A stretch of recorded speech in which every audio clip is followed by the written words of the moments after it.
One. It's time to NEScape. Welcome back, everybody. This is episode 2 of NEScaping with Castlevania IV. And we are on level 4, the Outer Keep.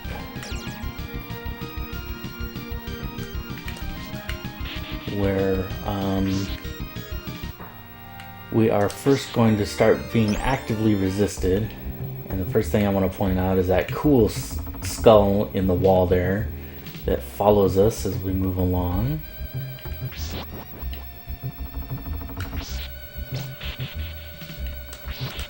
You want to be careful here because those platforms are stable as we walk across them, but if you jump on them, they collapse underneath us.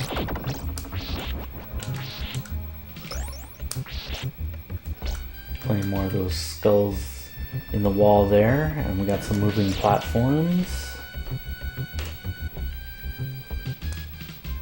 Colorfully decorated area of Dracula's Keep here.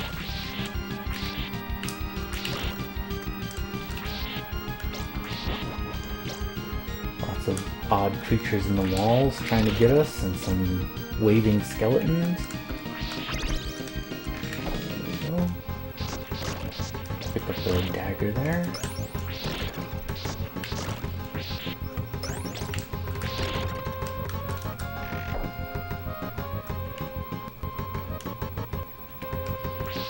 Got a nice checkerboard wallpaper in this part of the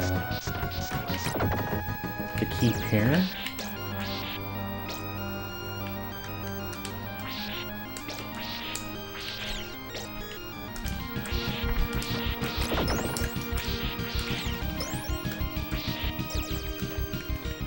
And we got a boss here in the middle of the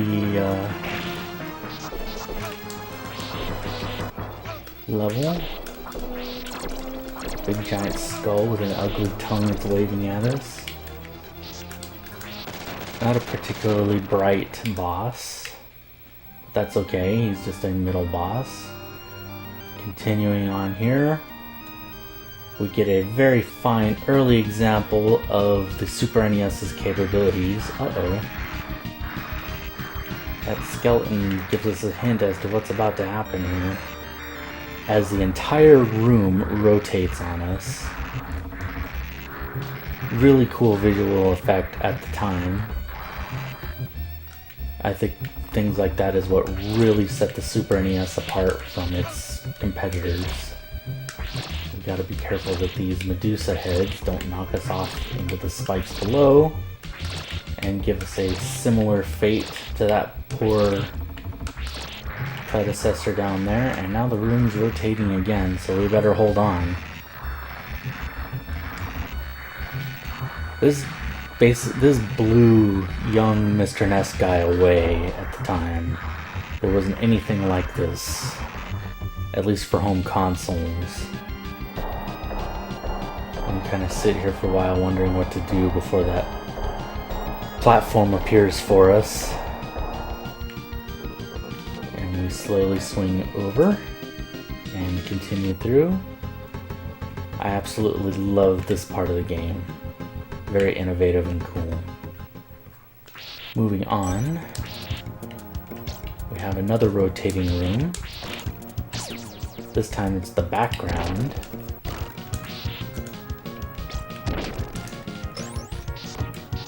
As you can see, the platforms behind us are falling away. So once again, there's no chance of going back now for Simon. He's pretty much committed.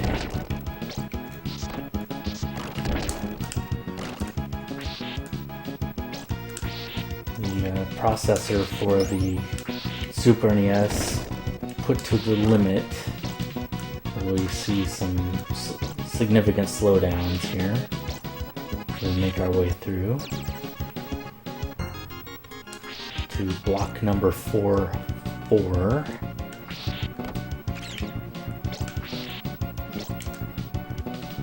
Looks like we can get squished if we're not vigilant in this part of the level. Got some bats, an odd green pattern background.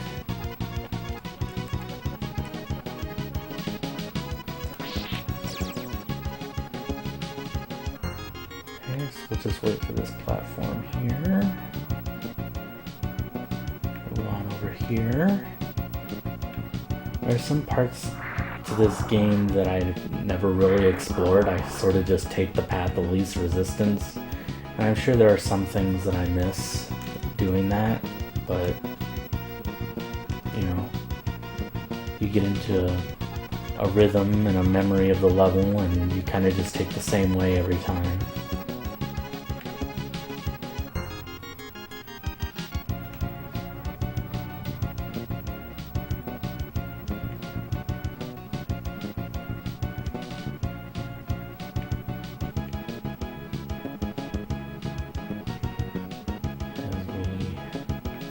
Move along here.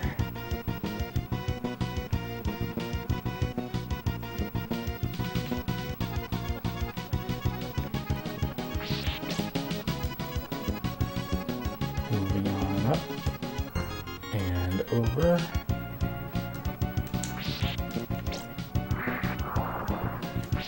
More purple spikes of doom. And this looks foreboding. Whoa! We're okay. It's an axe that we don't want. We've got a powered up dagger I think we'd rather hang on to at this point.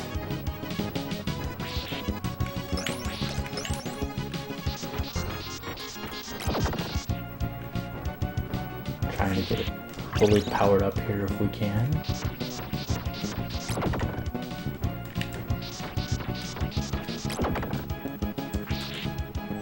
Successfully. What's this? We got the end boss for the level here. Big stone dude.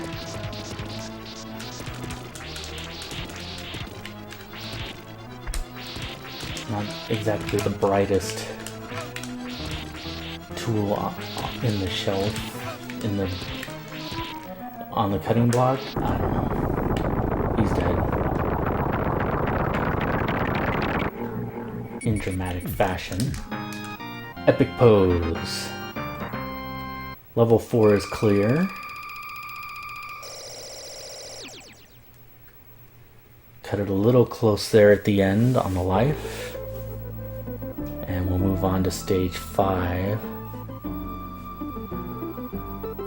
Which looks like the entrance to the castle.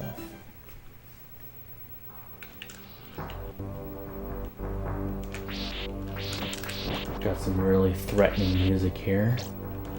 Some of those hand mobs we saw earlier. Giant lily pads of some sort there. The grass is waving in the wind. Nice little effect. Don't think we can go that way. Got some pulsing lanterns of some sort there.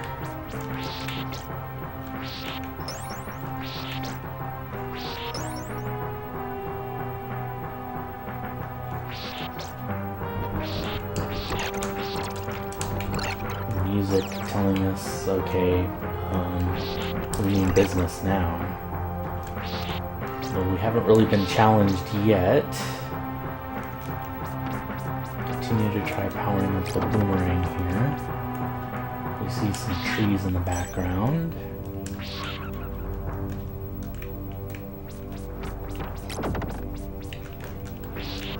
Oops.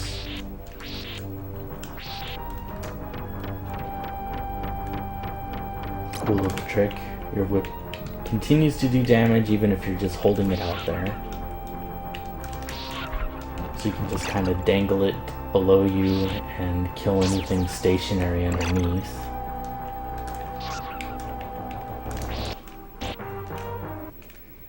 on to block 5-2. Fighting behind some sort of moving, pulsing vines. Really cool.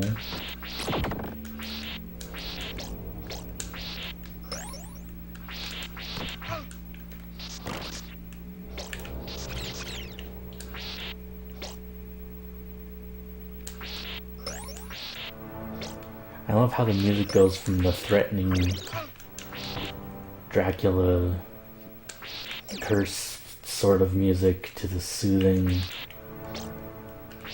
sounds of reprieve. Here's some statues here that are seeing better days. And I'm running out of time, so I'd better move along.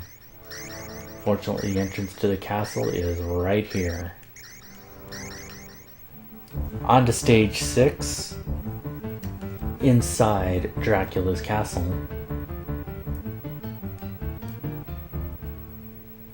We will face a boss at the end of this level.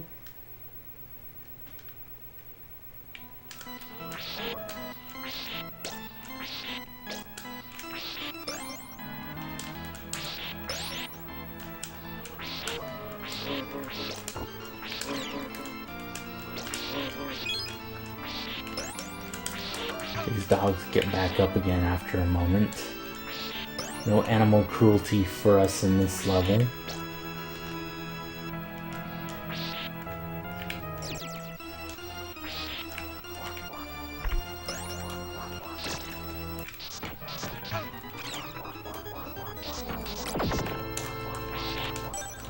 Got some axemen here. Castle's clearly seen better days with the ruined pillars, but still has a lot of its original beauty, I think. Statue there.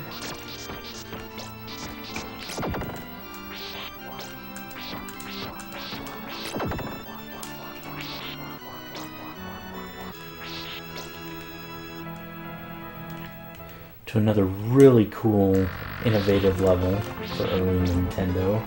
These giant swinging chandeliers here. You have to be really careful while they're moving. You can easily misjudge your jump and fly right into oblivion. Whoops.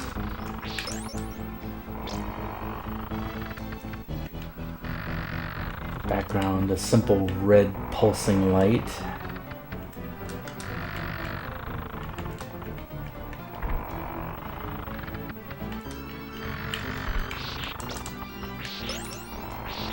No enemies, just a very strange, haunted part of the castle.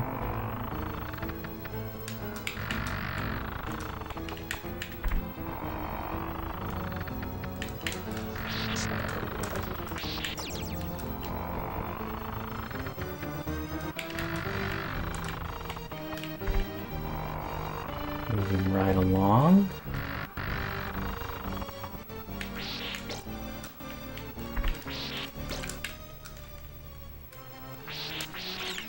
And there's some more deadly chandeliers.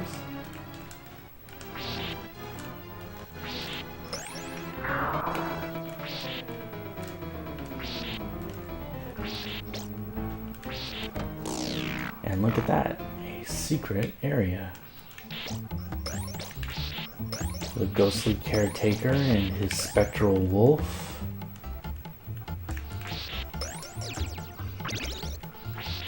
Now we can take him out.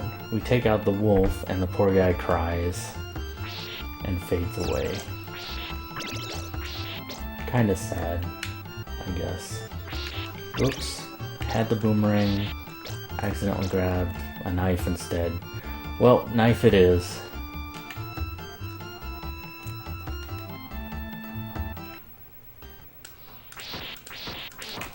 Drops us right where we left off.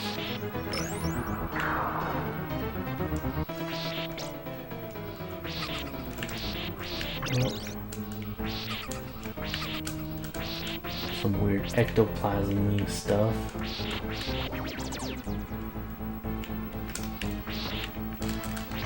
A ghost in its purest form.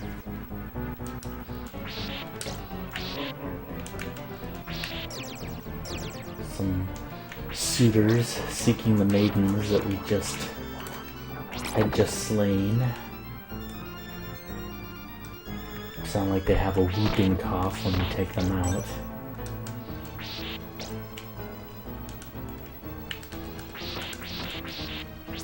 Oops.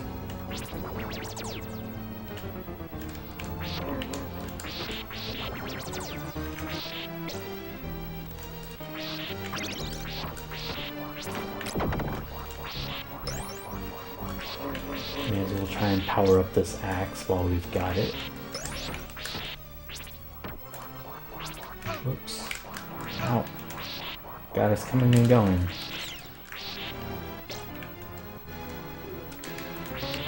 Weird green stone, cracked walkways. Looks like some dining area in the background. Watch these things. They go ahead and flip up, spiky side up, after jumping on them.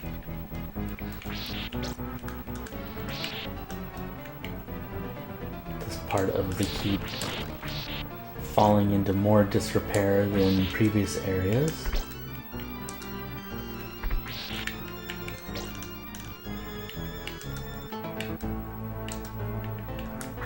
These parts actually crumbling when you step on them. We got a coffin here that apparently can't do anything to yet. Don't think we want to let that eat us.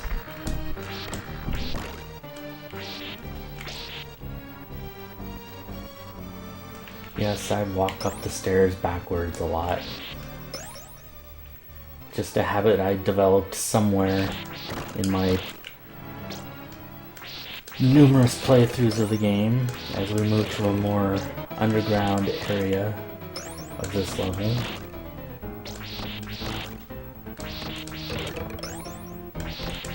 More objects in the foreground that we sort of walk behind. Cool little touch. The red skeletons get back up.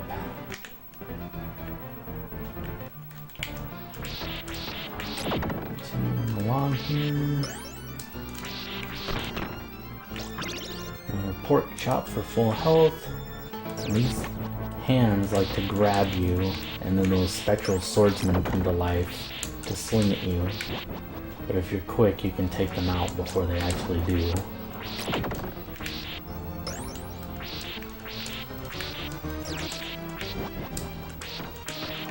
So easiest course of action is usually just simply let them grab you and be quick on the draw. Up some stairs here. To a coffin dance. We're maxed on hearts anyways, so we may as well put them to work.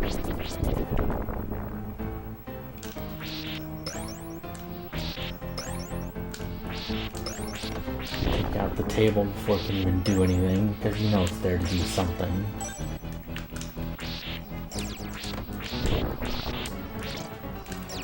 Ooh, we got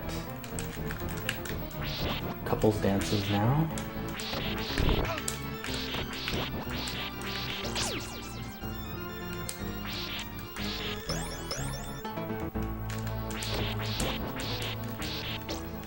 Moving right along. Don't give the tables a chance.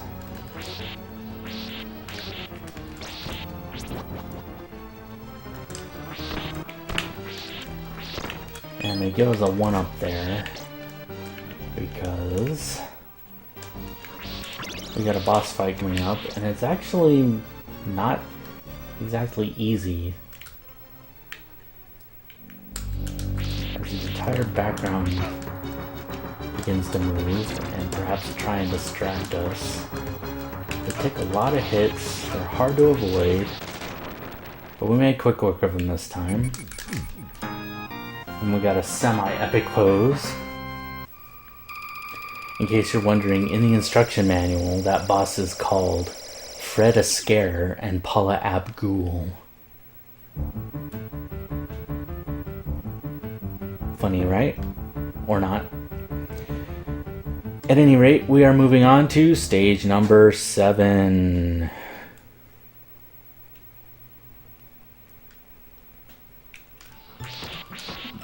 Or the library.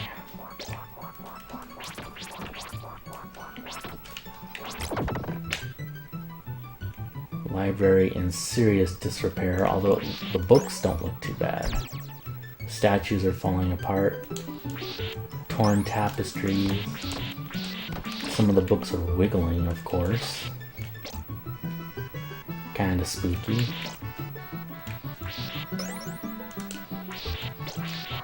There's lots of books in the background here.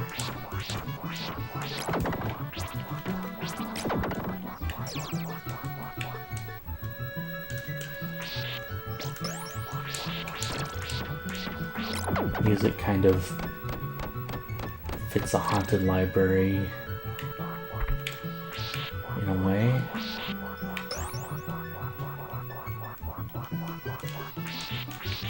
Apparently that axe man just went on break or something. Just kind of disappeared.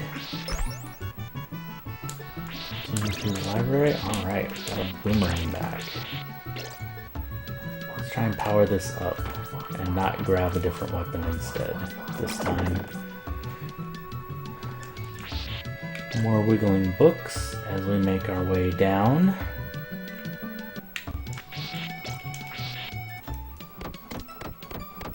Use the dangling whip trick here a bit.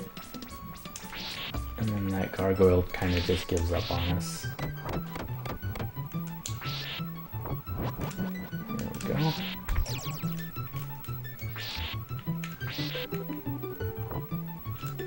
Almost. There we go.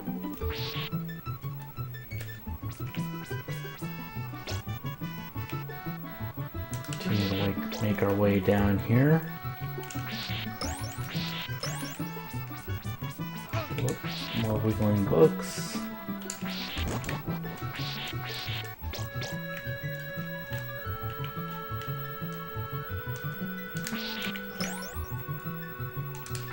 Whoa! Careful now. No harm there, but of course a bad misstep would send us tumbling to our deaths.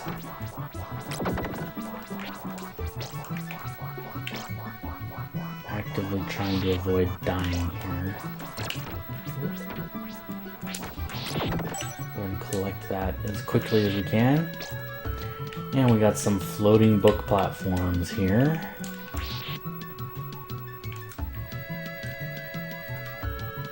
Making our way over quickly before that skeleton can wake up and give us a hard time. Whoop! Yep, that was a bad jump.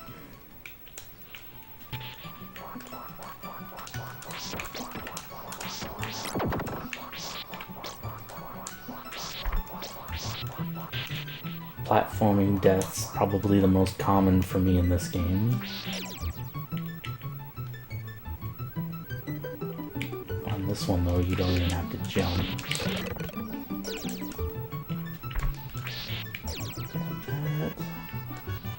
Sure, we'll take the axe. And if nothing else, it'll help us get over to that platform over there. There we go. On to the next part here. Oh, and we got Talking Granny. A little creepy. And watch this. If you walk up, she grabs you. Ah, let go, Granny. Some interesting skull art in the background there.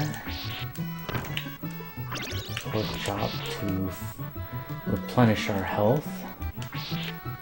There's a mounted crossbow over there.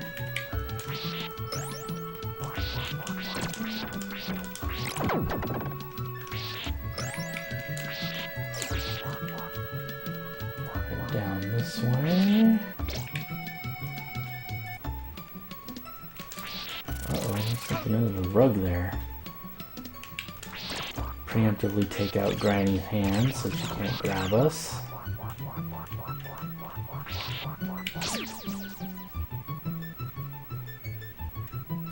Stop right there, young man.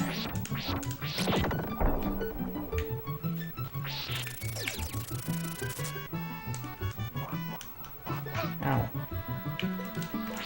Oop.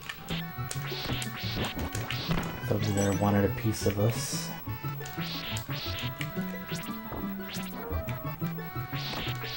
Those weird Cerberus or whatever they are like to knock out the candles, in case you didn't catch that. And then this weird little guy.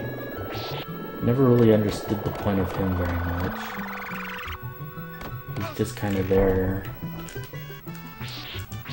causing a hard time.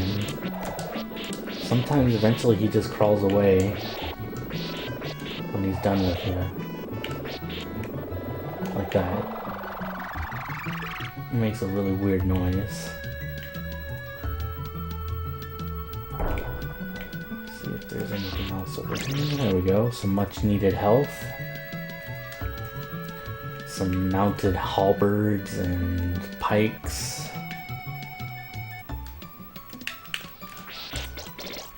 Bunch of single hearts there.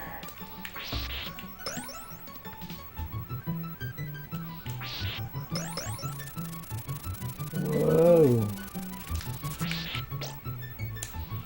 Some suits of armor back there, standing in blue with blue curtains around them or something. I'm not sure what's going on there.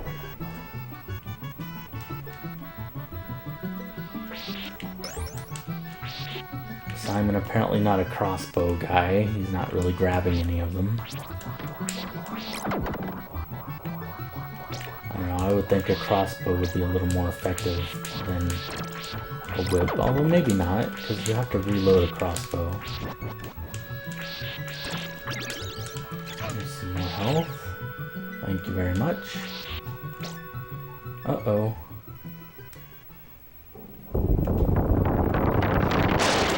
Boss.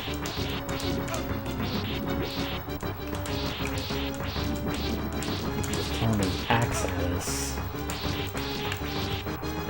Whoa. Ouch. This is bad. Oh, so close. As you can see, they don't give you much room to move around for that boss.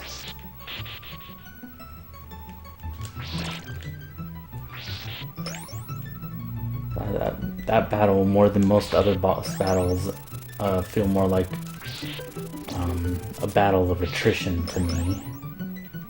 Who can deal more damage to the other first?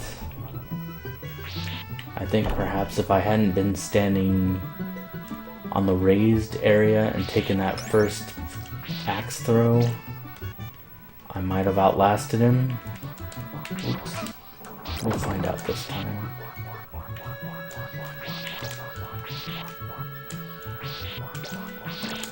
Let's try and get there as healthy as we can.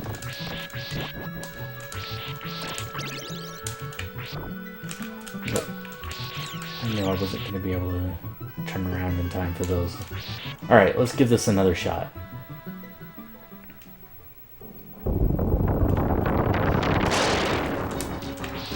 Ooh, no, that was done. Now he's too close. I can't get over him. This isn't going well. Nope. He's got quite a bit of reach there.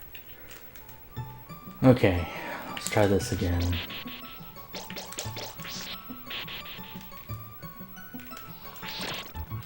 Significantly easier if you have a weapon, which we do not.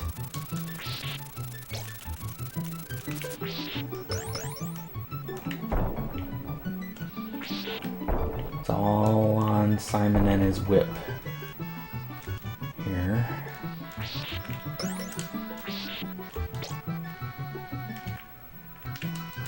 Whoops.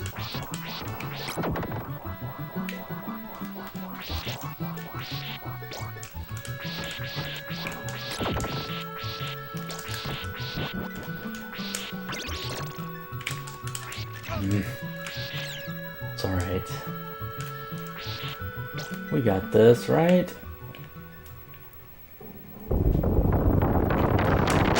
let's stay up here.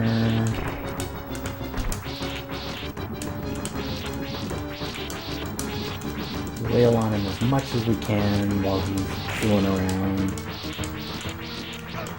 There we go.